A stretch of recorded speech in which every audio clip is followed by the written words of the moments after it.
Well, the release of an explosive new book that draws a searing portrait of the Obama administration's failings and early management of the economic crisis has been met with sharp objections from officials within and outside of the White House. In his book, Confidence Men, veteran journalist Ron Suskind writes that the U.S. Treasury Secretary Tim Geithner ignored an order from President Barack Obama to consider dissolving the debt-ridden banking giant Citigroup as part of a reconstruction of major banks in March 2009. Suskind goes on to say that Citigroup was one of several incidents where President Obama's authority was, quote, systematically undermined or hedged by his seasoned advisors. He also reports Larry Summers, former chair of the National Economic Council, once said at a meeting, quote, "We're really home alone. There's no adult in charge. Clinton would never have made these mistakes." Earlier this week, White House Press Secretary Jay Carney responded to some of the allegations in Suskind's book. I, too, have not read the book, although I've read a lot about it. What we know is that very simple things, facts that could be ascertained, dates, titles, statistics, quotes, are wrong in this book. So I think that, in fact, one passage seems to be lifted almost entirely from Wikipedia in the book. I think based on that, I would caution anyone to assume that if you can't get those things right, that you suddenly get the broader analysis right. That analysis is wrong. That was Press Secretary Jay Carney speaking about Pulitzer Prize-winning journalist Ron Suskind's new book, Confidence Men, Wall Street, Washington, and the Education of a President. Suskind says the book's based on interviews with more than 200 people, including former and current members of the Obama administration, as well as the president himself. Well, we are joined by Ron Suskind right now. His previous books include the New York Times bestsellers The Way of the World, The 1% Doctrine, The Price of Loyalty, and A Hope in the Unseen. From 1993 to 2000, Suskind was the senior national affairs writer for the Wall Street Journal, where he won the Pulitzer Prize. He now lives in Washington, D.C., writes for Time Magazine, the New York Times Magazine, Esquire, and the Wall Street Journal. Ron, what most surprised you in your research for this book, Confidence Men? It did surprise me when I began to discover how much the president faced in those first days, how significant the challenges were, but also how much he was ceding authority to a small group of advisors, many of whom, of course, had long experience with one another, dating back to the Clinton years. That was the most surprising thing. And as well, when I found that out, of course, you know, as the Bush administration pointed out, I am a lifelong Democrat, and you know, some of the things that you're finding in reporting often as a reporter are unsettling. I was very, very ardent about making certain that the book really was true to the idea of the evolution of the president rather than a snapshot of any place in time, which was the prime driver to the final interview with the president, where he speaks, I think, with great strength about how he has evolved across these tumultuous years. At a press briefing on Monday, the director of the Management and Budget, Jack Lew, asked Treasury Secretary Tim Geithner about your book. Here's how Geithner responded. I haven't read this book, but to borrow a phrase, I live the reality. And the reports I've read about this book bear no resemblance to the reality we live together. No resemblance. Specifically, though, Mr. Secretary, did you slow walk on the president's effort to reorganize banks? Absolutely not, and I would never do that. I've spent my life in public service, my great privilege to serve as president, and I would never contemplate doing that. But again, I live the original, and the reality I lived, we all lived together, bears no relation to the sad little stories I heard reported from that book. Tim Geithner, the Treasury Secretary. Ron Suskind, those sad little stories. Respond to him and particularly talk about what you learned about Citigroup, what Geithner did or didn't do when it came to Obama's instructions. Before I get into that, let me just offer something that I think readers are now finding out, is that Tim Geithner responds to the whole Citigroup incident across 2 pages of long quotes, all taped, obviously, where he deals with it step by step, what he knew, what he didn't know. Because you talked to him. Of course, 35-minute interview prior to publication to make certain that the Treasury Secretary had a chance to respond to this in full. and certainly full is not what we're seeing here.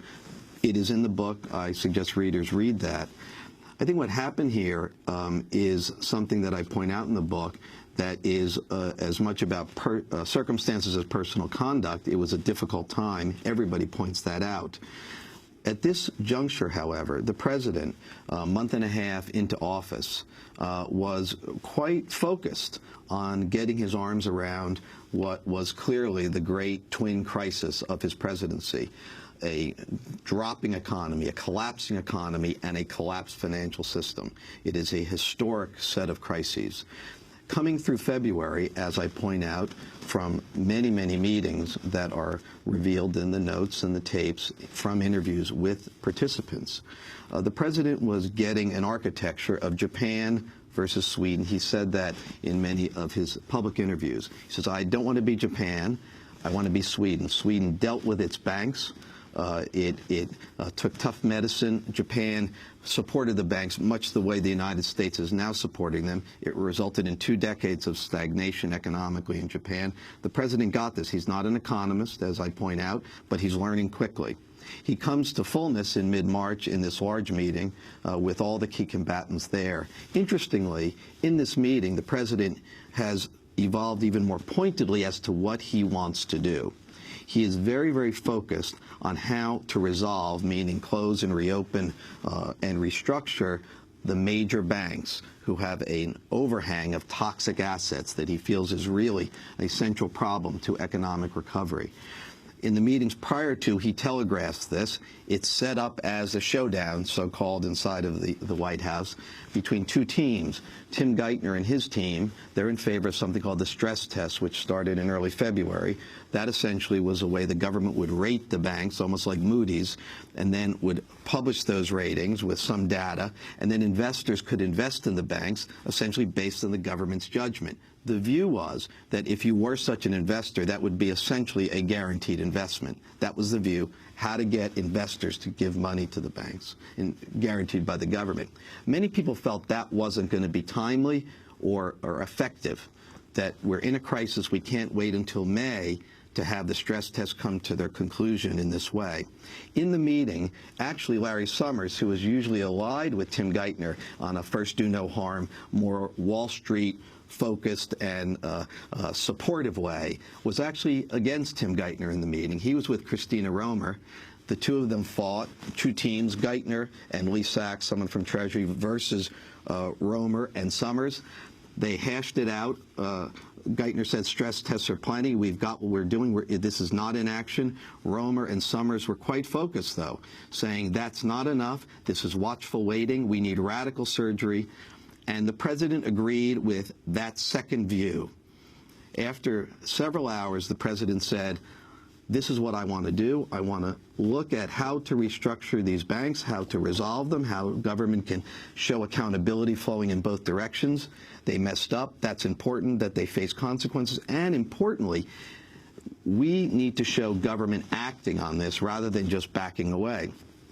After the meeting, then the president left and came back. In the interim, Rahm Emanuel stepped up and said that there's no way we're going to be going back to Congress to get money to do anything like this, that everybody needs to, and he used, some strong language, everybody needs to get in line to give the president some more modest and pragmatic cause for policy. When he came back, Larry Summers began saying, Mr. President, Rahm Emanuel pointed out when you were away, sir, that we're not going to get more money from Congress, but there's $300 billion left in the TARP fund from the previous fall, the bank bailout fund. We can use $200 billion to resolve one bank, Citigroup. The president took to this after a bit, I think a little reluctantly, according to those there, and said, all right, but if we take down Citibank, if we do Citibank first, I want to do it right. That will show that we can have a bank closed without a kind of Lehman-style disaster. That will build confidence. It will kill off fear, because that fear we're feeling right now.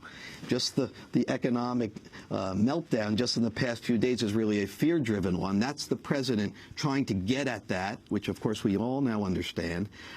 We'll do it right, we'll do Citigroup right, and then we'll go back to Congress for more money. That's where the meeting comes to its end. The president says, Tim's stress test will move forward, but I want a plan for how to resolve Citigroup. He's quite ardent about it. 3 weeks later, at an early April meeting in the Oval Office, the president is discussing this. He mentions, what about the resolution plan for Citigroup? And this is a key part of the arsenal. Christina Romer looks over at Larry Summers. Tim Geithner is not at this meeting, and they exchange glances, and she says, excuse me, Mr. President, there is no plan for Citigroup. The president is agitated. He says, there better be. After the meeting, Larry Summers huddles with Rahm Emanuel. Rahm is displeased. He says to Summers, she should never have said that about Citigroup to the president without Tim here to defend himself.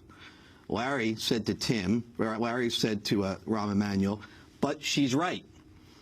This long series of events and conversations was confirmed by all of the participants. All of them heard this, and none of them disputed it prior to publication of the book. At the end of the day, Tim Geithner responds to all of this in the book, but as well the president does in his interview. And that interview, of course, is rendered at the end of the book. The president doesn't dispute any of it. He says, I'm trying to remember, okay, I don't know if agitated was the right word. This was a difficult time. His expression of what happened is in the book in paragraph after paragraph from the tapes. Readers are going to decide for themselves.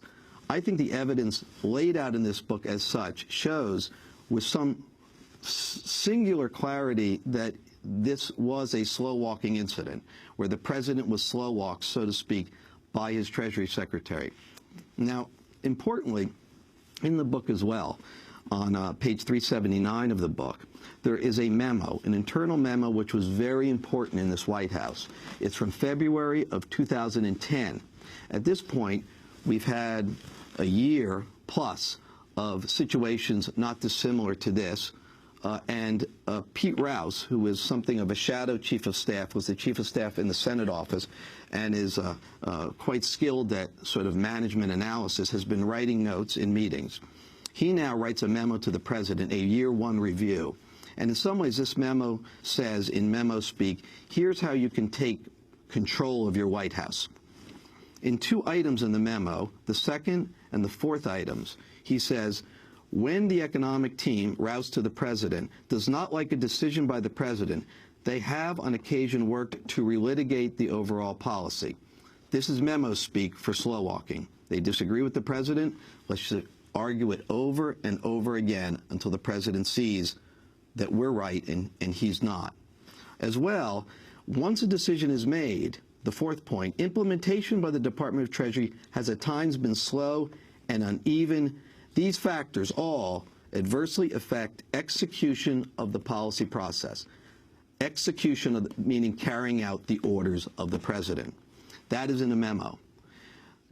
My point here in putting it in the book is to not say that this is currently the case. I have no evidence that this is the current situation, but it is part of the evolution of the president to get control and direction of his White House, so it better expresses his will, as we discuss in his interview with me. We're talking to Pulitzer Prize-winning journalist Ron Suskind. His new book, Confidence Men, Wall Street, Washington, and the Education of a President, a book that the Obama team does not like.